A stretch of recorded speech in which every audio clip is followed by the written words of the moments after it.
There's been a bit of a legal battle, and actually it kind of just plays into the greater culture war that's been going on lately between the state of Florida and the Walt Disney Corporation, right? It's all over the "oh, don't say gay" bill. And you know what? Hey, all of the fucking brainlets that have been continuing to parrot that along, even though they just couldn't be asked to read a fucking 7-page bill and figure out exactly what's in there, okay? There's nothing about lynching queers or interning every tranny that's out there. Nothing like that is even remotely in the fucking bill. It's all about indoctrinating kids age 5 through 7 in kindergarten through the 3rd grade with whatever fucking weird ass gender and sexually inappropriate material that you want to do. You can't do that for kids. That's all the fucking bill says, okay? And it's not even the don't say gay bill. It's the parental rights and education bill. But no, they couldn't be fucked to answer that. But they just think, oh my god, it's just everybody who's under the rainbow is now going to be hunted down and killed by Ron DeSantis' fucking death squad. Whatever. So now it's kind of escalated to a point where it looks like Ron DeSantis is kind of taking this battle personally. And he's looking to remove a tax status from the Disney Corporation that's going to cost them billions and billions of dollars in the long term. Which is great because fuck Disney. Florida must hold Disney accountable because nobody else can. Yeah, just go back to making, hey, decent animation films. I know you've kind of strayed away from that lately, but I know that there's some talented people there. Theoretically, I can't really necessarily point to them, but, I think they're there. Mickey needs new management. And it's funny, right? He might be receiving that. This is just a totally uncorrelated thought as well, but a lot of the original Walt Disney characters and ideas are coming up for release into the public domain, so that's going to be a funny legal battle to be fought here. Like I said, that's just a side thought as well, and that could be percolating in the background. Disney stumbled into the debate about Florida's parental rights bill, and they kept yapping about losing that fight. Various Disney leaders were even caught on video boasting of adding queerness and queer stories to as much Disney content as possible. Yeah, we talked about that as well. That's their gender board or whatever the fuck is in there. I don't know, some smiley Karen who's like, well, I got a tranny kid and that's just so great and wonderful. And we need to start taking more kids under our creepy fucking panel van enthusiast wings. Florida Republicans have responded by passing a bill that threatens to remove some of Disney's special privileges in the state. Although the bill leaves some time to negotiate before it takes effect, it is still a significant strike against Disney. This was, as Josh Daniel Davidson recently argued in The Federalist, the right response. Republicans must push back against woke corporatism and capital. Yeah, no, fight the battles where you can. Because if they're going to take uninformed and intelligible shots at you, I just fucking whip out the cannon and just finish the fight before it has an opportunity to get any larger than it needs to. After all, targeting woke capital and corporations is not about punishing actual owners for the property as they see fit. Rather, in almost every instance, woke corporations are run by managers who do not own more than a tiny fraction of the companies they direct. Yeah, it was just all, gender studies graduates that were just hired on by their friends in the HR department and have now just wrought the corporation that was founded and created by one of the most based men alive. Yet they nonetheless view their property they have in their trust as their own to be used for their personal, political, and ideological goals. The left has learned that turning a corporation woke doesn't require buying it. All it needs is a few key executives, some vocal employees, and a bit of social media pressure. That has been enough to push the company after company into BLM supporting pride, flag waving, diversity consultant hiring, wokeness.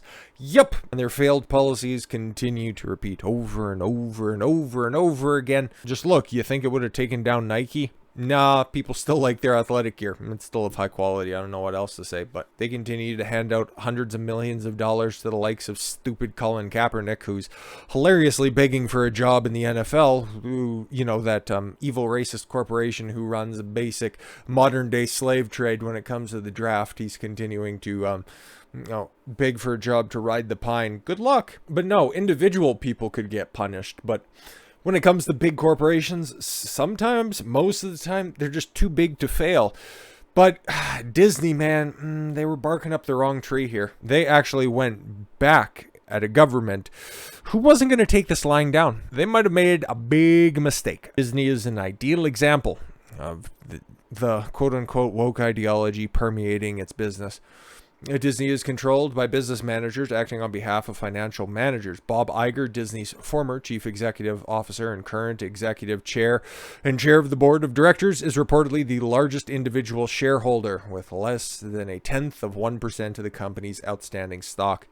And now, oh my God, the people, all the ideologically possessed employees that are there, just wanting Bob Iger to come back because he was the one who was front and foremost when it came to caving to and implementing these failed policies. Meanwhile, Bob Chapek is just a guy who's all about, making money and trying to stay out of the headlines, until he was pressured by the idiots that work for the company, and we all know how that all played out, and that's why we're talking about this. Disney is not run by its owners. It is run by managers, and they are in turn accountable to financial managers who are investing money that belongs to other people. Buying into, say, an index fund offered by Vanguard that includes Disney stock gets Vanguard a seat at the table, not the individual investor. This is some highfalutin financial information. This multi-layered management scheme makes it all but impossible for the people whose money was used to buy shares in Disney to hold Disney's executives accountable. As this illustrates, for every woke activist billionaire, that there are many more woke activist managers who only wield real power because of the property they hold in trust for other people. Thus, the activism of woke corporations and capital is an attempt to establish a managerial oligarchy in which the people entrusted with the regular people's money use that leverage to bully and rule regular people. To a great extent, woke capitalism consists of using our money to intimidate our representatives and impose economic sanctions on entire states, from Indiana to Georgia, over everything from election security to religious liberty. So that's why the individual shareholders cannot hold corporations accountable, because there's just so many layers of red tape, and that's why nobody seems to be righting the ship, at least when you get to companies and corporations of this size. From the other side of the aisle, you might hear, oh, this is Florida stepping on the right to free speech. Disney's a private company. It can do whatever it wants.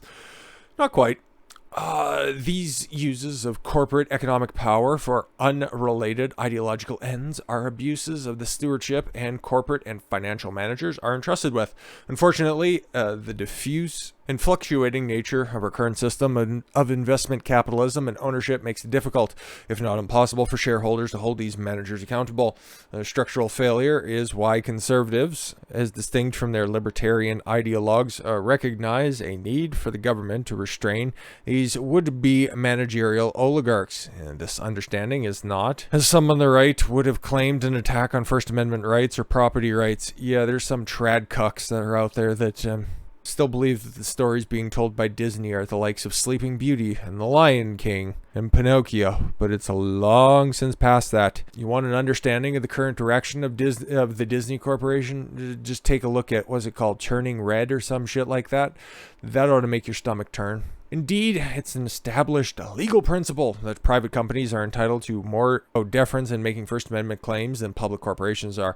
For example, Hobby Lobby was able to make a successful religious freedom claim because it's a closely owned corporation, basically a really successful family business. In contrast, Disney is a publicly traded corporation that is mostly owned by investment firms using money to manage on behalf of the multitude of faceless investors.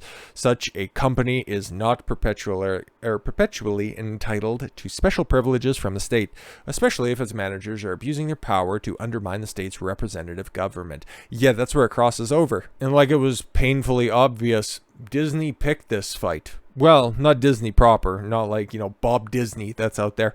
He didn't necessarily pick this fight, okay? Chapek wanted to stay on the sidelines, okay? That's why he waited, and he was forced into putting out some sort of a self-serving statement from his managers, as it's been outlined here so far, to support the genocide against trans people that's being perpetuated by the Florida government. We're totally against that, and we're here for the safety and security of our low-budget 2+ people. Whatever. They could have avoided all of this. They could have continued their propaganda campaigns if they would have just kept their fucking yaps shut.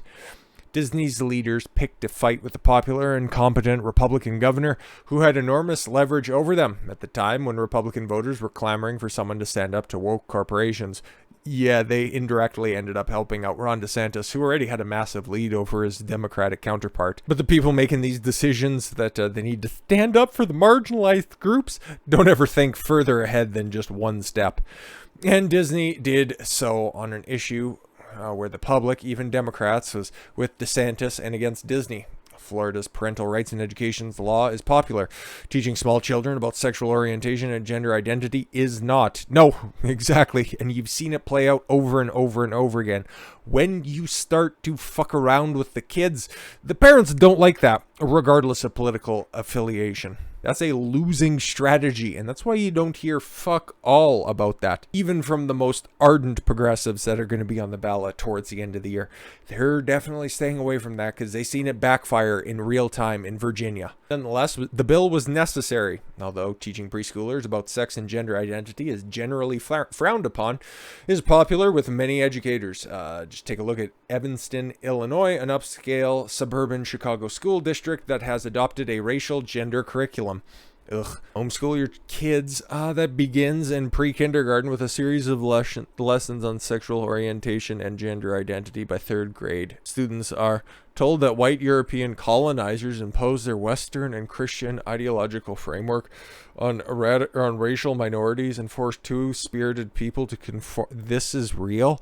To conform to the gender binary. The teacher tells students that many people feel like they aren't really a boy or a girl, and that they should call people by their gender they have in their heart. Oh, God.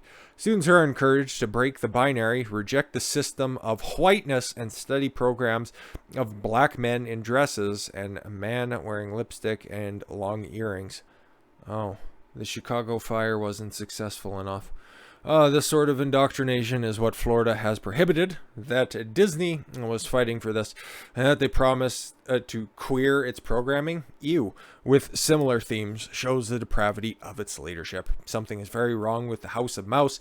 Unfortunately, our business and financial sectors have developed in ways to make it effectively impossible for those whose money is actually invested in Disney to hold the company's leadership accountable. We also have a little section here on placating the left, or the right, saying, oh, it's our duty to fight for our kids. Yeah, it's fucking patently obvious.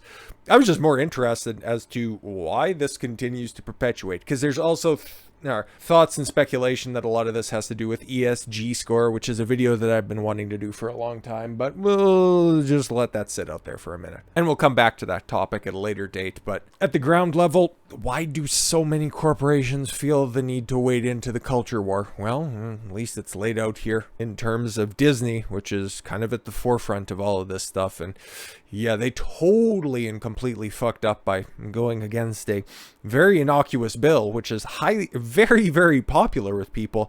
And it's very, very much detested by a very vocal minority, the very, very small minority of weird social media creatures. So that's why they're on the losing side of this, and that's why they're freaking out so much as to Elon Musk's takeover on things. But we'll see where this goes, see what happens with Disney. Obviously, hey, if I'm to fucking bet on anybody, you'd be foolish to bet against Disney. They have more money than fucking God, so they'll eventually right the ship. It just might be a few decades from now. With all that said, thank you all very much for the gift of your time. I've been Don Consuelo. I want you to follow your gut and get after it. Take care, everyone.